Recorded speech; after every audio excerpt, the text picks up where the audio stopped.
Steno एमचे dictation Ramdhari Gupta उच्च गति अभ्यास भाग 1 प्रतिलेखन संख्या 58 गति 80 शब्द प्रति मिनट डिक्टेशन शुरू होती है। अष्टाच उपाध्यक्ष महोदय, अपने भाषण में उन्होंने कहा कि मैंने आज तक ऐसी गरीबी के दर्शन नहीं किए जैसा कि मैं देख रहा हूँ। ऐसी गरीबी जब हम स्वतंत्र नहीं थे तब अवश्य देखने को मिलती थी, लेकिन स्वतंत्रता के पश्चात मैं पहली बार ऐसी गरीबी देश के किसी भाग में देख रहा हूँ। देश के विकास के काम को बढ़ा कर ही ऐसी गरीबी हम हटा सकते हैं। सरकारी उद्योगों की स्थिति अजीब है। हर संभव कोशिश से और सद्भाव बनाकर सरकारी उद्योगों के कर्मचारियों को आप अच्छा वेतन देते हैं और उन्हें रहने का अच्छा स्थान देते हैं, फिर भी घाटा होता है और देश का नुकसान होता है। कारण क्या है? कारण यह है कि आपकी औद्योगिक नीति गलत है और जो रुपया आपके पास है उसको भी आवश्यक काम के लिए खर्च नहीं कर रहे हैं। एक तरफ बोकारो के लिए 600 करोड़ रुपया रख रहे हैं और दूसरी ओर राजस्थान नहर को पूरा करने के लिए आप कहते हैं कि हमारे पास पैसा नहीं है।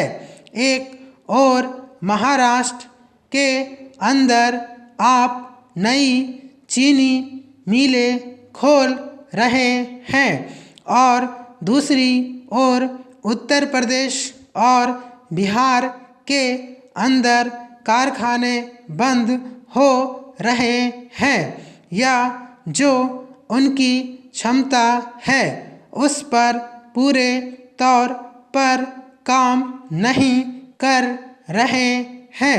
यह कोई औद्योगिक नीति नहीं है। पैराग्राफ। इसीलिए यह कहना ठीक नहीं है कि हमारी औद्योगिक नीति सफल हुई है। मंत्री महोदय कहते हैं कि वे सिंचाई के लिए एक सिंचाई आयोग बनाएंगे। अच्छी बात है, मगर सिंचाई की क्या हालत है हमारे देश के अंदर, यह भी तो देखिए। जिस समय हमारे देश में कोसी बांध का काम शुरू हुआ था उस समय पाकिस्तान ने एक बांध पूरा कर लिया था।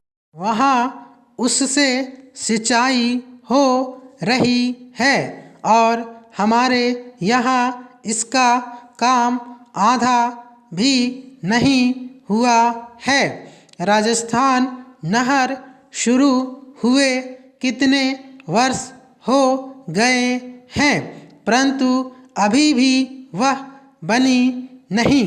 हमारे यहाँ कोई ठीक तौर तरीका नहीं है।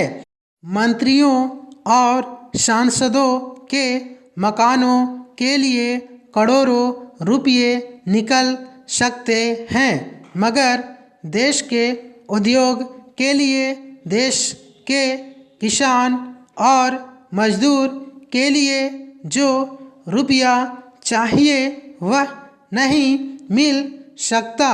उसके लिए रुपया नहीं दे सकते हैं।